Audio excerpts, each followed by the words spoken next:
Hello, everyone. Welcome back to another episode with the Crime and Coffee Couple. My name's Allison. And my name's Mike. Hi, Mike. Hello, darling. How you doing this fine morning? I am pretty darn good. How are you doing? Great. Life can't get much better when you got a hot cup of coffee here. You got your beautiful, wife, I believe you are, of mine. Yes, I'm your partner in Yeah, I was life. going to say partner, life partner, anybody, any person that you love next to you. It's a Sunday morning. I mean, that's when we're recording this. These are my favorites when we're actually recording on Sunday morning. So it's just kind of nice.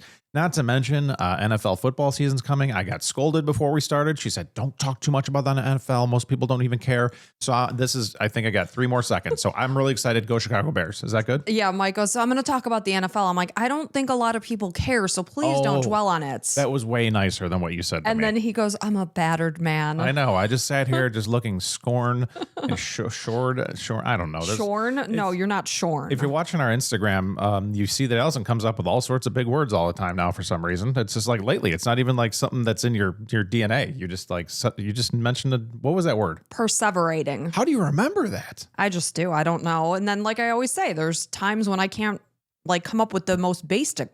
See, basic. There you go. That is a prime example. I can't speak, but yet I could come up with something out of my hat called perseverating. You're like, instead of saying basic, I say basic, but I can say perseverating. It's Lord. That was interesting. And it was regarding our son's jeans or something. Well, he gets focused on wanting to find something and he asks me, Mom, where are my jeans? I said, I wash your jeans and I hang them up here in the laundry room. From there, I don't know where your jeans are. So good luck to ya. If you have teenagers, you know exactly what we're talking about. And he's always like, where's my keys, my car keys? Like, buddy, they're probably in your pants, crumpled in a heap, under your bed. They're probably behind your pillow out of something stupid. Who knows? And I say, if you just hang them up when you come in the garage door, you never have to look for them. I'll say that until I'm blue in the face and they will still not be hung up. Yeah. But it is pumpkin season and we have our pumpkin cold foam. Oh, yeah. You got in some our coffees. Kroger delivery. Oh, man. Came at 6 o'clock this morning. This little busy bee's been up since what? Time did you wake up this morning? 6. 6 jeepers creepers. Well, on a Sunday. That's crazy. I leaned over to check if Kroger came on a Ring doorbell and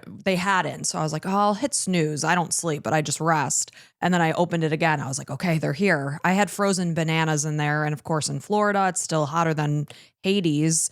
So the frozen bananas will be one solid heap if I don't bring them in. Are those the true fruit frozen bananas? No, it's for smoothies. Oh, okay. Nice. And then we also got a pumpkin creamer too, and we're making pumpkin pancakes this morning. It's a big pumpkin day here at the Pernecki household. Big pumpkin Pernecki household something. Yeah, and we should share that pumpkin pancake recipe because we've been making it since our son was maybe 10 months old and he'll be 17 in a couple of days. So good. Everybody raves about it, especially now. I mean, you got to make pumpkin stuff. It's just delicious. Somebody said the other day it was a great day for white girls because Taylor Swift got engaged and pumpkin spice latte from Starbucks came out same day. It's this is front page news. And what's interesting, it's kind of the topic of you either love Taylor Swift or you hate her, and you either love pumpkin things or you hate them. Yeah, I think that's accurate. One of our dear friends, Melissa from Till Death Do Us Part podcast, she got torn up from the floor up because she was like, I don't care. And I was like, how do you not care about Taylor Swift? I mean, it's okay.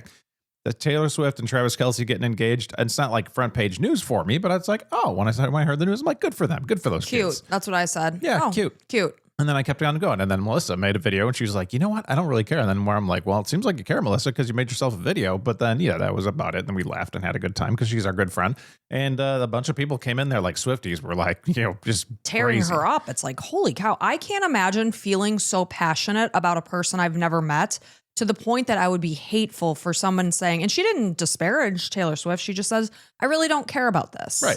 And it's kind of a pop culture reference. I get it. Yeah, you don't care. That's okay. And I just gave her a hard time. What? You don't love, Melissa? You don't love? But, I'm just so amazed, though, that people will take the time to go crazy over somebody that they don't know. It's okay, you like her music. Fabulous.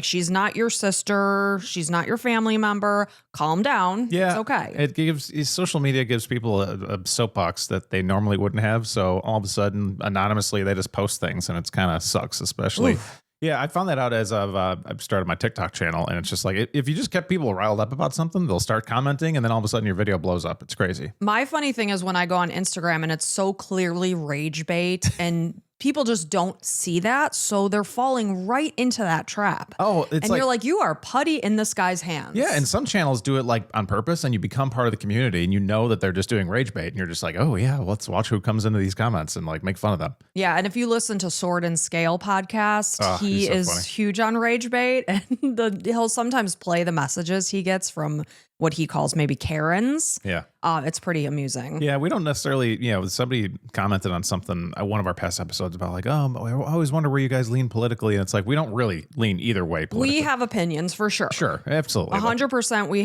have opinions, but this isn't a political podcast. You're here to listen to true crime, and we're going to keep it at that. And the only reason I mention that is because Sword and Scale, he's very open about his thoughts and stuff. And it's like, I whether I agree or don't agree with him, he's a pretty funny guy. Like, I just, let's all enjoy each other for what we can bring to the table, right? Yeah, my biggest thing is just be nice to each other online. Be respectful. Would you walk up to this person and say those words to their face?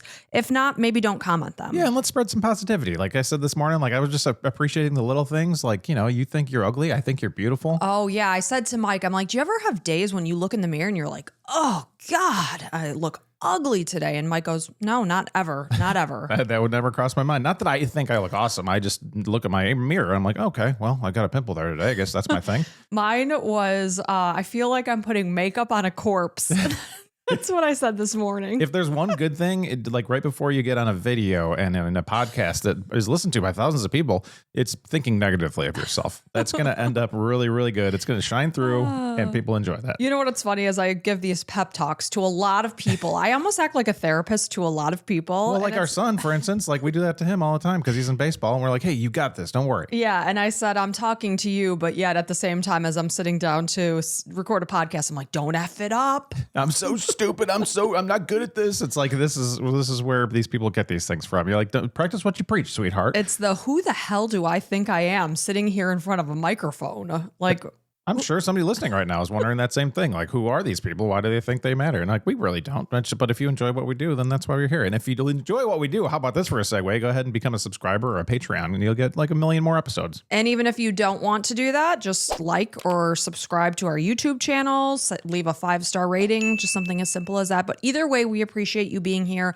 and we should dive into this cup of coffee. Wait, real quick. I got yelled at for going on too long about that by Allison. So I did. time. I said, let's just keep it brief. Yeah, so we did, I think. I think that was pretty I stopped brief. right away and I looked at you and then you went a little bit longer. That's okay. I guess it was, if Allison says it, it's okay. If Mike says it, maybe it isn't. I love okay. how you paint me out to be this monster. Guys, help. I'm blinking. I need help. I'm captive in this family of 4. Okay. When Mike's not in this chair, he's shackled to the bed. I'm probably shackled to this chair. I haven't even checked. But then I'll let you out to do your chores. I don't have many chores, so it's kind of nice. It's like, what are my chores? Like maybe garbage out, and I do that maybe half the time it's supposed to go outside. So. Yeah, and then I have to remind you of things about 15 times, but that's okay. And I hope you guys don't hear my stomach growling on this video because I don't hear anything. That'd be disgusting. I have heard it a couple times. It's just, I'm hungry. I have not eaten. Oh my gosh! Why didn't you eat? Because there's. You want me to go get you something to eat while you talk? Please do not. All right, so we're going to dive into this cup of coffee, and this is a listener suggestion from Zachary and Michelle, so thank you so very much. And this is The Murder of Warren Barnes and the Sick Mind of Brian Cohee Jr. So as a little warning to this episode, it does contain many disturbing details of a murder that involves dismemberment and mutilation. And it involves a killer's chilling confession that casually discusses the topic of exactly what he did to this innocent person that he had never met before. So on Monday, March 1st, 2021 at 1:48 p.m., Terry Cohee, a mother from Grand Junction, Colorado, she tearfully called 911 and told the dispatcher that she found something in her 19-year-old son's closet that was wrapped in a plastic bag, and she believed that it was a human head. She explained that she had since moved the bag to the kitchen sink, but there was a second bag that she was too afraid to open because she didn't want to see what was inside. This, I think I may have heard of. It's insane. Yeah. I think it's a human head. It's a what? I think it's a human head. Why do you think it's that? Because it looks like it's an ear. Oh my God, that's crazy. Can you imagine finding like a head? And like, how do you know it's a head? I found an ear. Like, oh gosh, that's so sad. I'm just picturing like finding it in our son's room or something. I cannot even wrap my head around what that must feel like to enter your son's bedroom in your house and find a human being's head.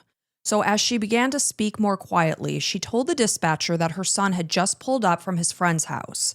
She explained that he always was fascinated with the morbid, but she believed that he had been channeling these interests into becoming a crime scene investigator. So this was the second time in 2 days that Terry Cohee had been in contact with police. So her first call came through at 2 a.m. on Sunday morning, February 28th, 2021, when she contacted authorities about the fact that her son, Brian Cohee Jr., somehow managed to drive his car into the Colorado River. So when officers responded to this location in question, they found that Brian's car was partially submerged in the river. So they're trying to figure out how this even happened. It's 2 o'clock in the morning. It's cold outside. Well, you're thinking drinking or drugs or something like that. Right. So it was Terry they approached. She was the one that was standing outside. So Terry initially spoke for Brian, who was sitting inside his parents' car because he was trying to keep warm. He was wet from the river. So she explained that her son was an inexperienced driver since they didn't allow him to get his license until he was 18. And mind you, at this point in time, he's 19. So they hoped by then he would be more mature and less likely to get into an accident. So when Brian was asked to explain, how did your car end up in the river? He said that he went out for a drive that night just to clear his head. He ended up parking by the river and he backed his car onto the boat ramp and he didn't realize that he reversed it too far and his car slowly started to slide down the ramp and into the water. So at the time, the situation was simply chalked up to nothing more than a silly teenage mishap.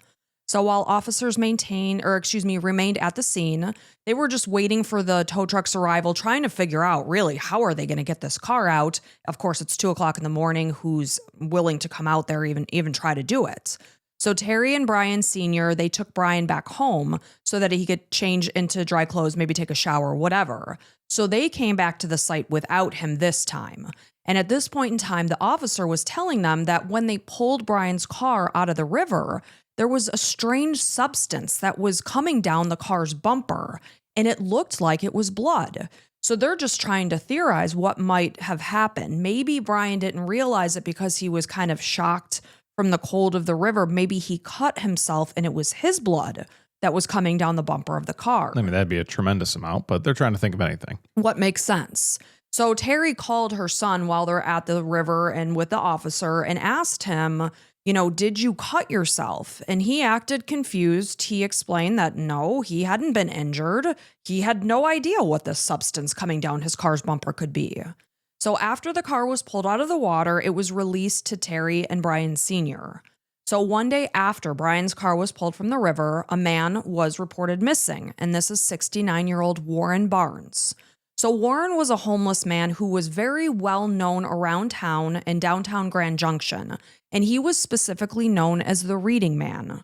So when he wasn't helping the owners of a shop move things around or doing odd jobs through a temp agency, he often could be found sitting behind the bridal shop and just fully immersed in his paperbacks. He had an absolute love of reading. And Warren was a constant figure within the town. He brought so many people joy. So when they hadn't seen him, again, he's a constant figure, they were immediately concerned. Where is Warren? So a woman came forward. This is Monique Lenati, and she is the owner of the bridal shop. And this is where Warren would sit. He would help her around in the shop. And she realized that she hadn't seen her friend since Saturday, and this was very rare. So he hadn't shown up for work, and everyone was really, really worried because his schedule, according to Monique, was like clockwork. And he was the kind of man that people in town cared about very, very much. So police soon learned that Brian Cohee Sr. found Warren's wallet in his son's now recovered Ford 500. So when he was inspecting his son's car after it came out of the river, he came across the wallet and he opened it. And based on the contents, it belonged to a man named Warren Barnes. There was also a card inside that showed the man's place of employment. So Brian Sr. contacted this number on the card and, wanted to get to the bottom of what was going on. And he was told at this point in time that Warren had actually been reported missing. He hadn't shown up for work. So Brian Sr. immediately found this very chilling because on top of this information, he also found a large butcher knife in his son's glove compartment. Man. So he immediately thought back to the previous night when the officer was saying, "Sir, there's this weird substance coming out of the bumper of running down the bumper of your son's car, and it looks like blood." Could you imagine just being like, this is possibly my son, could have something to do with this? Like, first you're like, okay, what does this guy want with my son? Like, okay, you're protective. Then you're like, oh my God, my son might be a murderer. Crazy. Right. And, you're talking to your wife about this situation. And he also confronted his son about it, of course. And Brian claimed that he just found the wallet while he was down at the boat ramp the night before. So, Terry hears about all of this and she's feeling very uneasy about what her husband is telling her. So while Brian was out of the house and he was at his friend's house now on Monday, she went into his room. She kind of put it in a couple of different ways that she was just cleaning things up, but she went into the room because she felt uneasy about the situation. I think she wanted to see, is there anything concerning that I might find in my son's room? And this is when she came across the horrifying contents in his closet. So as the officer pulled up to the Cohee home in regards to this call that Terry placed, he found Brian standing out on the driveway. And he calmly approached the patrol car, and his dad was in the background basically telling him to be cooperative. So he spoke about, or the officer asked him, about his parents' concerns, why he was there, what was found in the room. So the officer point blank asked Brian, what are these items that might be, what are we talking about? And Brian calmly responds, a human head and hands. Some concerns of some stuff they may have found in your room?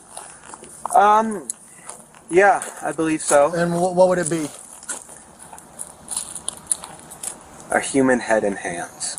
Like, for real human head and hands? Yes. From? That fellow who went missing recently. Which fellow was that? Warren Brown. Warren Brown? When did he go missing? The night of the 27th. The night of the 27th? Okay. And how did you end up with him? I murdered him. With what? A knife. Why would you have done that?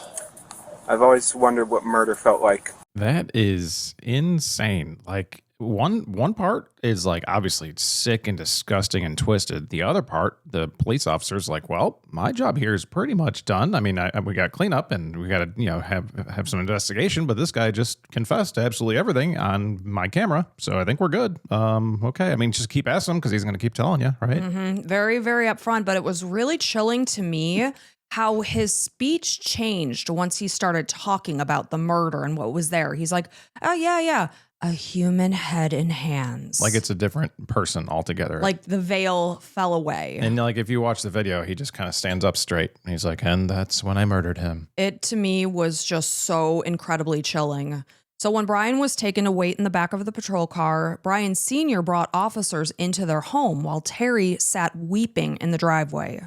As the officer stepped into the kitchen, he saw that the contents in the sink had now been covered with a towel and quickly confirmed that what Brian was telling him was accurate. I can't even wrap my head around it. So after Brian and his parents were taken down to the station, they were each interviewed in separate rooms because they wanted to get a picture of like, what does this kid look like? What did his life look like? Yeah, or like was he battered and like what, this whole thing, like you got these pictures in your head, but to be able to be capable of doing this, like where did this come from? Right. So Terry was explaining that everything started to get weird when her husband came across this mysterious wallet that was in the passenger side door of their son's car, as well as this butcher knife that was in the glove compartment. So when Terry was in Brian's room, she began digging through a plastic storage bin that he kept in his closet. And this is when she came across a white plastic trash bag. So she picked it up and she was surprised by how the contents felt. She said they felt heavy. They had been double bagged. So when she first peeked inside at the first layer, she was utterly sickened. She thought she saw maggots and old blood. So the true horror came when she exposed now the second layer of the contents of the bag, and she saw a human ear that was attached to a head.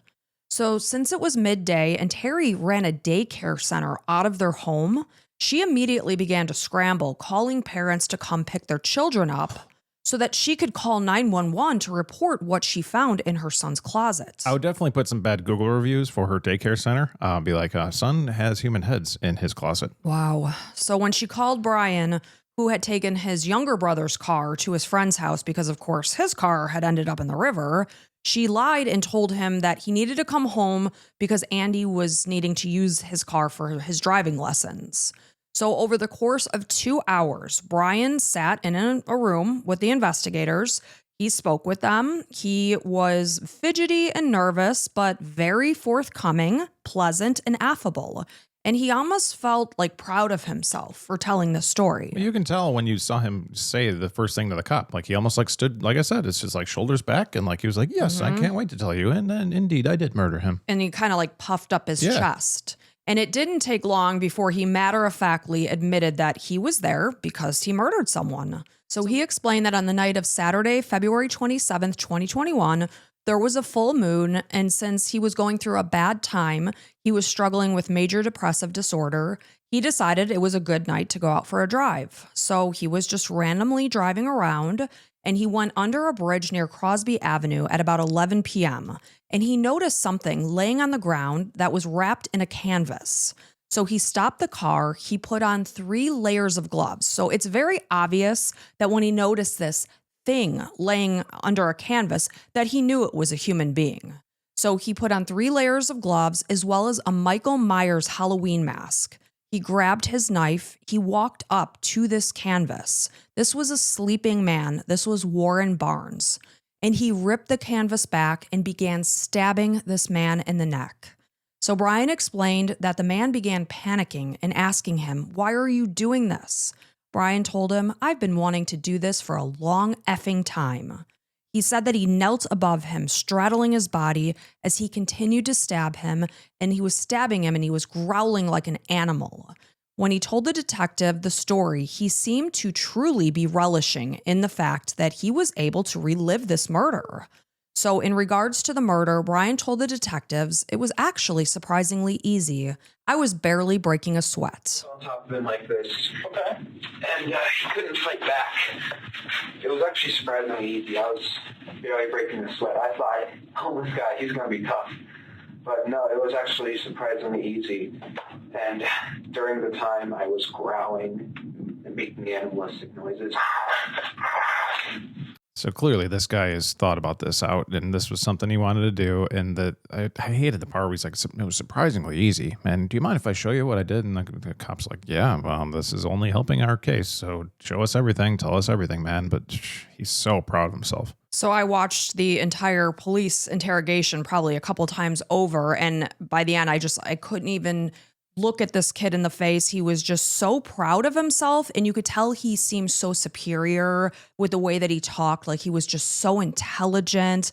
And I put on 3 layers of gloves because I didn't want to imprint. It's like, shut the hell up. He's this big dork that thinks he's a big deal. Yeah. And like, yet you're sitting in a police officer's interview room here, and you didn't do enough to cover your tracks. Right. He is just an entirely sick and twisted person who I can picture by the end of this as somebody that walked through the halls of school like he was a real big deal, but like everyone couldn't stand him. I don't know if we all have those like experiences, but there's like these, okay, I was never like a super popular kid or whatever, but there's some like dorky, like really like nasty dorks that like just think they're so cool. And it's like, man, that kid needs to be put in their place. That's this kid. And on top of that, he's clearly a psychopath. I mean, I'm certainly not a doctor who can diagnose that, but that's the feeling I get. So he said that the whole ordeal lasted 1.5 minutes at most when he heard the man take his final breath. By that point, the man's head was partially severed. He continued to smile and laugh while he recounted the events as if he was talking about a mundane topic like the weather. So Brian went on to say that he cut the man's belly open so that he could view his guts. And he laughed as he said, "They're really pink." After that, I stripped his clothes. I cut open his belly to see his guts. They're really pink. Sorry, that was morbid. Yeah, you could say that's morbid. Man, he's really enjoying himself here. He really is. So he said that he removed Warren's clothing and he sliced his legs multiple times. And again, I'm warning you that, this is a human being that he's doing this to, and it's very sick, it's twisted, it's disgusting. So just a little warning. So he was slicing his legs. He took photos of the man's deceased and mutilated body.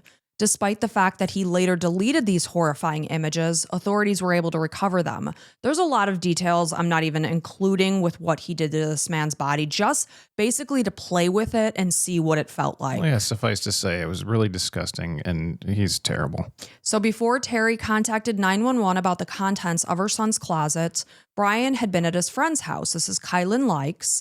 And when investigators spoke with her, she said that she had known Brian since 9th grade. He always had a very dark sense of humor. He loved to get a reaction out of people. And he offended a very large percentage of people that he came across. He was very crude and rude. He would have absolutely no issues body shaming somebody or calling them out about their looks or appearance. And mind you, he's a friggin' dork. Yeah, and the thing that he has going for him is he's pretty large. It seems like, I don't know how big he is, but like, yeah, he probably didn't have a bunch of people fight against him. But at the same time, like, why are you doing that? Earlier in this episode, we talked about spreading positivity. This guy was not about that. And just being respectful to people. So Brian continued to go into great detail about the mutilation that he performed on Warren's body. He said he placed Warren's head in a leftover pizza box that just happened to be laying there and transferred it along with his hands to the trunk of his car. He threw parts of Warren's body and scattered them basically around the area where he was standing under the bridge. So once home, he concealed the hands in Ziploc bags as well as a trash bag, and he placed Warren's head in a separate bag, concealing both in the closet of his bedroom. He cleaned the knife. He threw his blood-spattered clothing into the washing machine. He washed those twice. And when he murdered Warren, I mentioned that he was wearing that Michael Myers Halloween mask.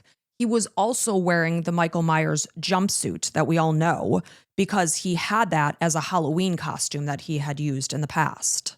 So, I mean, imagine poor Warren who's sleeping peacefully by himself under this bridge, just minding his own business, and a large person with a Michael Myers mask and jumpsuit is on top of you, suddenly plunging a knife into your neck. All of a sudden, you're bleeding everywhere. You're like, what? And you know your life is going to end soon because you're helpless. It's so scary. So sad. So Brian said that he ultimately planned to buy a paint bucket and he was going to seal it with Warren's head inside and he was going to throw it in a random ditch. And meanwhile, he would discard the hands in another location. He also proudly discussed the 3 rules for bodies that he came up with himself, and he was very proud about this. So within 3 hours, rigor mortis begins. Within 3 days, the body begins to smell from decomposition. In 3 weeks, the body begins to seriously decompose.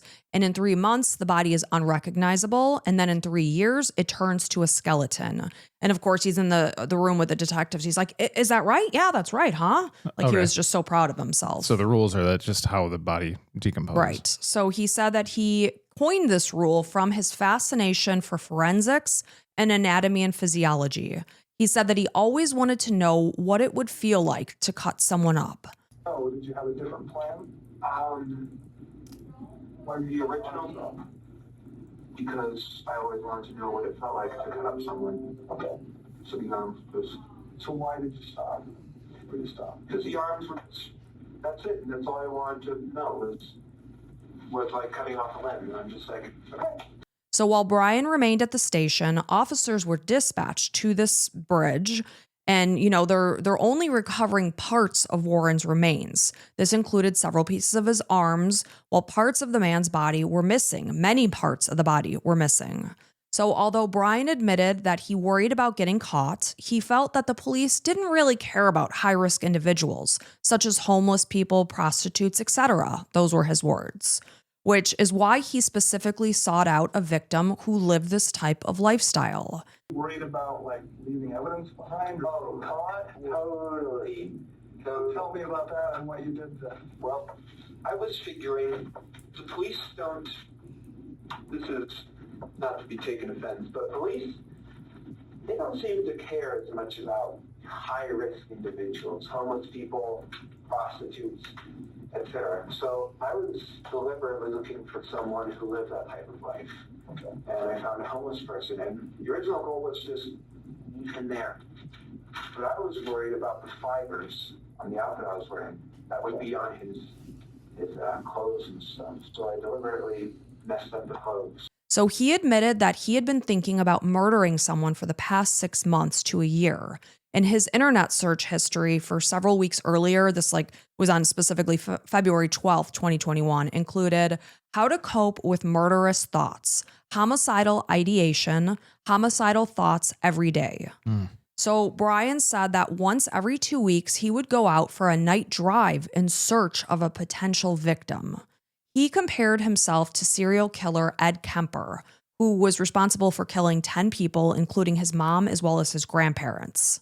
He said that when he saw females walking, he likened himself to Kemper, as half of him wanted to take girls home to make them feel nice, while the other half of him wanted to see what her head looks like on a stick, because that is Ed Kemper's words. So he said these disturbing words, again, just like many of his other details, with a smile and a laugh. So several months before Warren's murder, Terry came across a backpack that Brian was carrying around, and it's clear that she was worried about her son because she was inspecting the contents of his backpack. Our son keeps his backpack in his car. I never ever look at it. I'm not concerned with what my son is doing because he's playing baseball and going to school. It's obviously Terry knew to be concerned for her son. Yeah, there's a lot that we don't know, is what Right. it sounds like. Like this kid doesn't just turn into a murderous, horrible psychopath in 2 seconds. It sounds like he so flippantly made disturbing, dark, and sick remarks that people almost became immune to him. It's like, that's just Brian. He's just dark and morbid. And not even laughing, but like, oh, God, stay away from that kid. So she looks inside this backpack that she had noticed him carrying around for quite a while, and she saw that it contained duct tape, a hammer, and zip ties. It eventually came to light that he assembled this kill kit basically because he was considering abducting a sex worker at the time. He was thinking about tying them up and torturing them, but he decided against this plan. He ditched it because he felt like it was too risky. So when he was asked if he had ever confided in his parents about his dark thoughts, he said that he did, but they were disguised as dark jokes.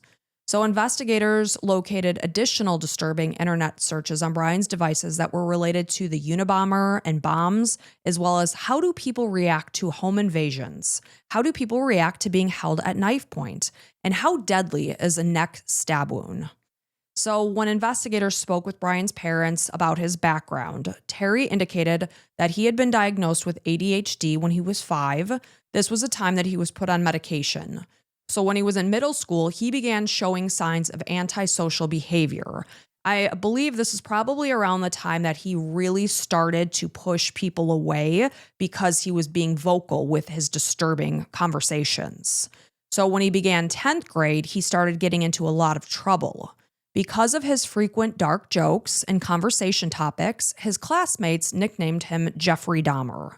So by the 11th grade, school officials had a meeting with Terry and Brian Sr.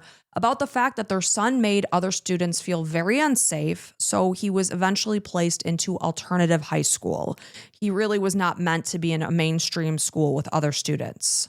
So at one point, a teacher came across Brian's notebook, and they opened it and they saw that it was filled with disturbing entries that listed the names of serial killers. So you could tell that he was enamored with serial killers and how many victims they were responsible for killing, what they did, etc.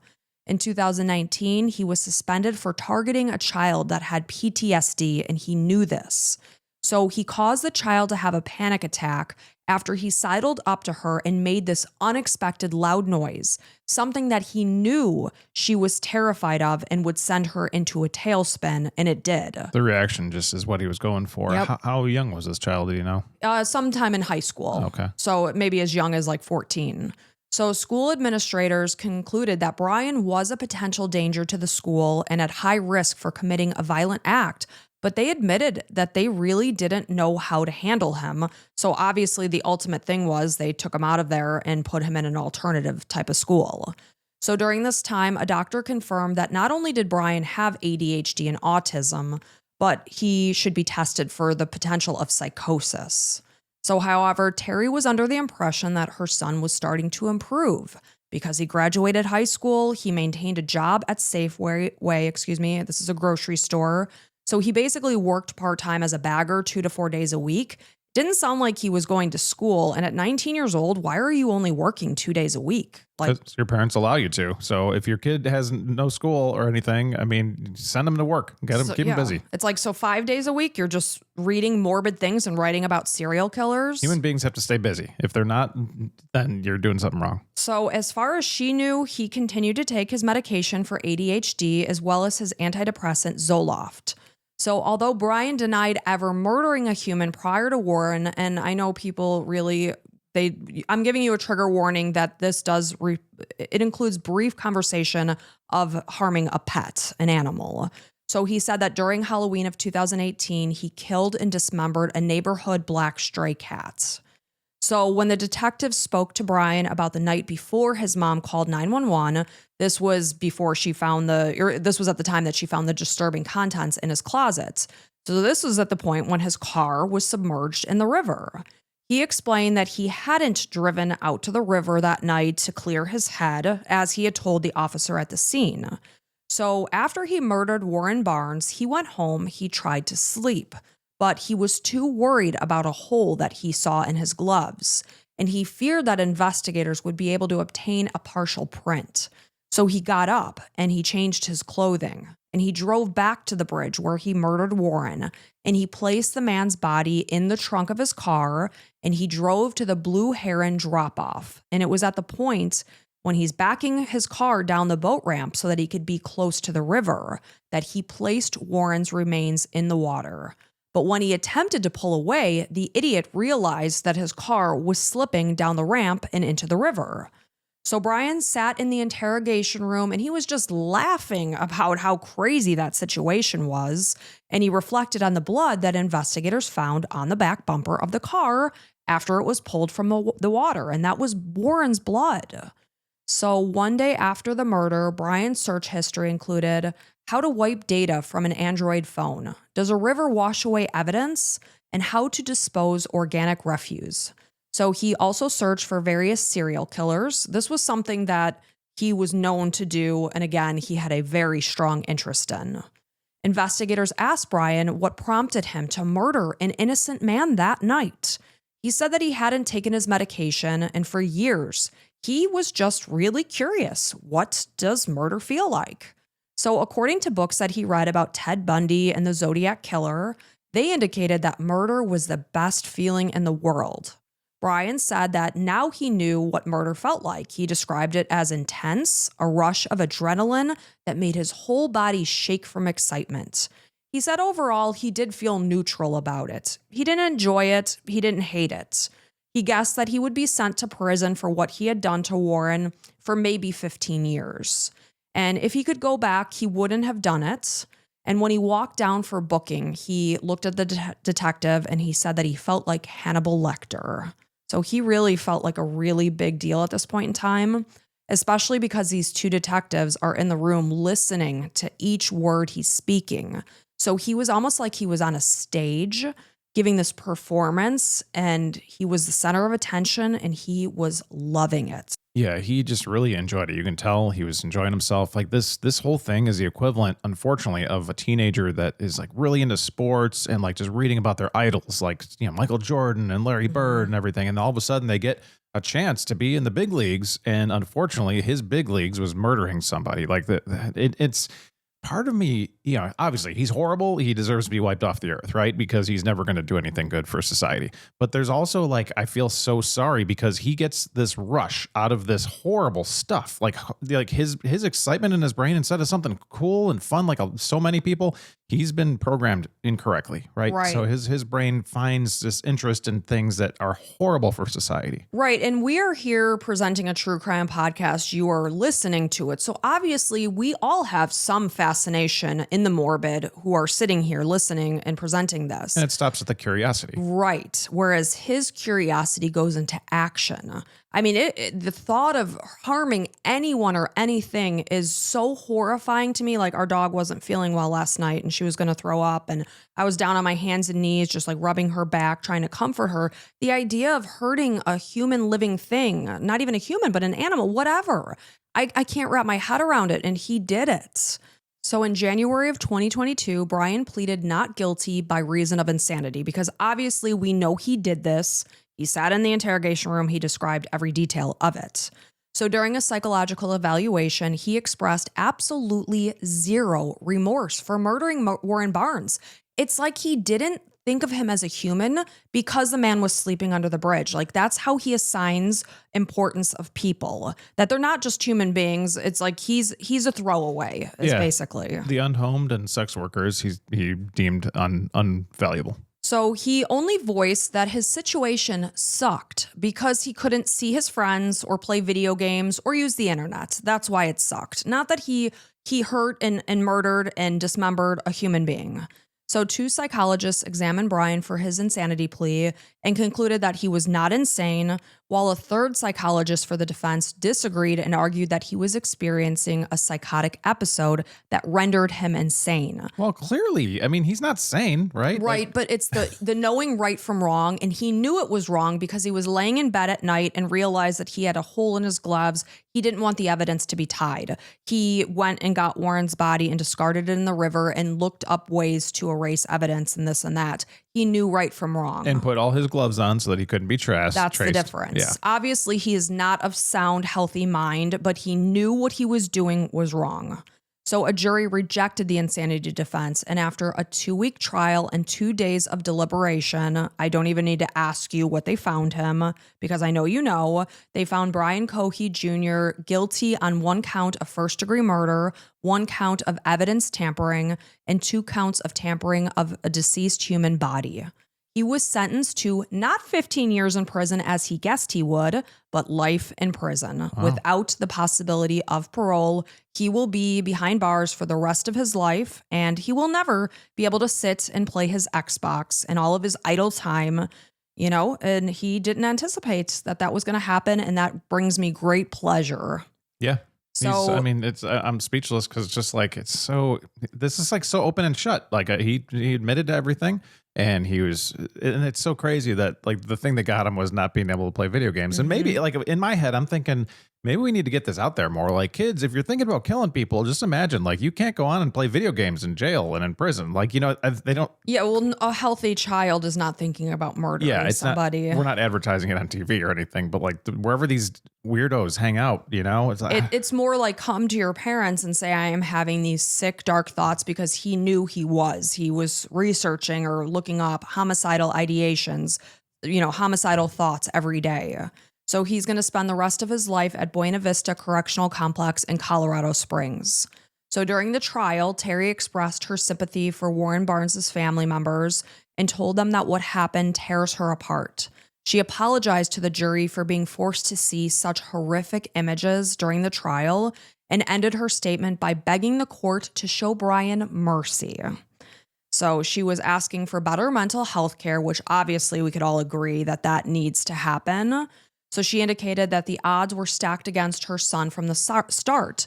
But the point is like, you know, she felt like he was getting better because he graduated and he was working. So he didn't get the mental care that he needed. Yes, he was on medication, you know, for his ADHD and autism. And there was talk about the fact that he might be diagnosed with psychosis, but it wasn't pursued after that. So Warren's friends and relatives spoke at the courthouse about the pain that they feel from losing their friend, and that being homeless does not make a person's life less valuable. And Warren was not a throwaway person. Warren Barnes was described by his friends as an amazing man who loved to just sit and read books. A bench was erected with a plaque in his honor at the location where he spent so many hours reading between Out West Books and Monique's Bridal on Main Street. He was a gentle, selfless, and kind man. He asked for nothing from others beyond a place to just sit and read. He loved to help people. He loved to, you know, do odd jobs for the shops around town. The gentle soul lost his life in a horrific way by a person who did not see him as a human being, but as nothing more than a thing to satisfy his sadistic curiosity. Warren was one of 8 siblings, and his sister Geraldine Shipp continues to have nightmares about the way that her brother lost his life, and he had only just called her one day earlier to wish her a happy birthday. although he may have chosen to live outside because that was his choice. He wanted a simple life. He didn't want things around him. He had means. He had money. He worked. I was going to ask you, I felt bad. I didn't want to know if you knew, but like, yeah, this was a chosen thing. So Yeah. he was like of sound mind and everything. Wow. Everybody loved him. Like, he would have such productive conversations with people. He never harassed a soul. He, was just a man of honor and integrity. And he was tremendously loved by the community as well as his family. To those that wished him a nice day, he was always known to respond, and you also. He shared his daily Subway sandwich with the birds that gathered around his boots, and he never hesitated to help anyone in need. When Brian Cohee Jr. callously and viciously stabbed Warren Barnes to death, he mutilated his body. He discarded his remains into the Colorado River like a piece of trash. He incorrectly believed that because this man was living outside, no one would care and he wouldn't be missed. But immediately, Warren was deeply missed. Passersby would no longer have the opportunity to stop and pleasantly chat with sweet Warren Barnes. And that is the murder of Warren Barnes and the sick and twisted mind of Brian Cohee Jr. Man, thank God he's no longer going to be able to hurt anybody else, because clearly he probably... Now, do you think he would hurt somebody again? Because he had that, they interviewed him where he's like, yeah, it didn't give me the rush that I thought it would. It was okay. I didn't hate it. I didn't love it.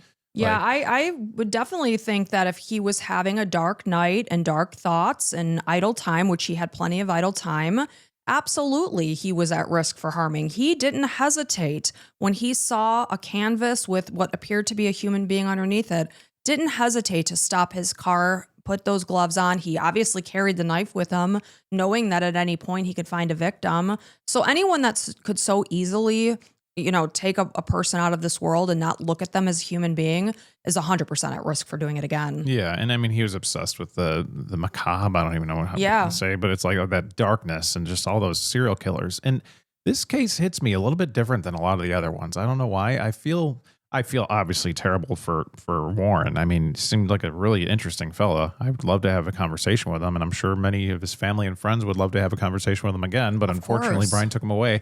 But at the same time, Brian he dealt with some bad stuff. And, you can point the finger at parenting and stuff and society. And, we can point the finger at a lot of things, but unfortunately he was able to act out on his thoughts. Mm-hmm. But like, he knew he was seeking help. We don't hear that a lot. Like, usually you just hear somebody killing somebody. Like, he was looking online, like, how do I deal with these intrusive thoughts? Right. But he didn't go to his parents and say, Mom and Dad, I am having these really sick, dark thoughts. I need to get help on this. Yeah. And this is the thing. Like, we're lucky that we don't have these thoughts. Most of us every single day. Like, we can't imagine. That's why we listen to stuff like this. Cause we can't imagine being like, oh my gosh, I wonder what it's like to murder somebody, but he had it. And like, to these horrible people that do these terrible things to like children and stuff, the people that are attracted to children, it's because their brains are, chemically made that way. And it's terrible. Like, you're in your own jail and you act out because like we all act out on things like, not aggressively, but like,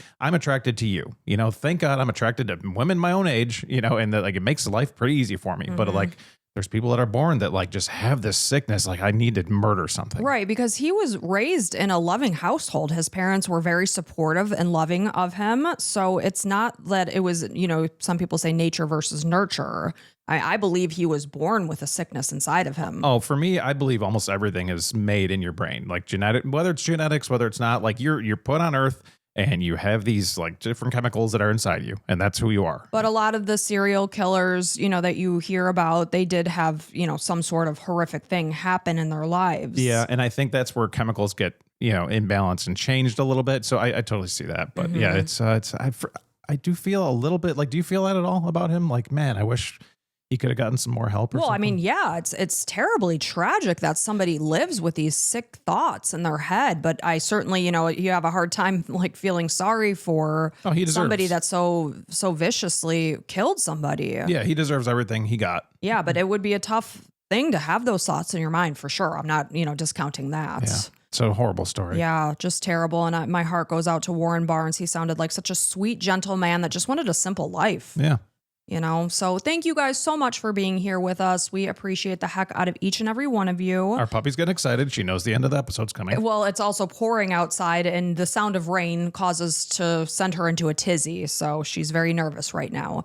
But we appreciate the heck out of you guys being here, supporting us, your kind words, following us, etc. Brand new episode every Sunday and bonus episodes on Wednesdays. You got it. And we'll be back then. And until next time, bye.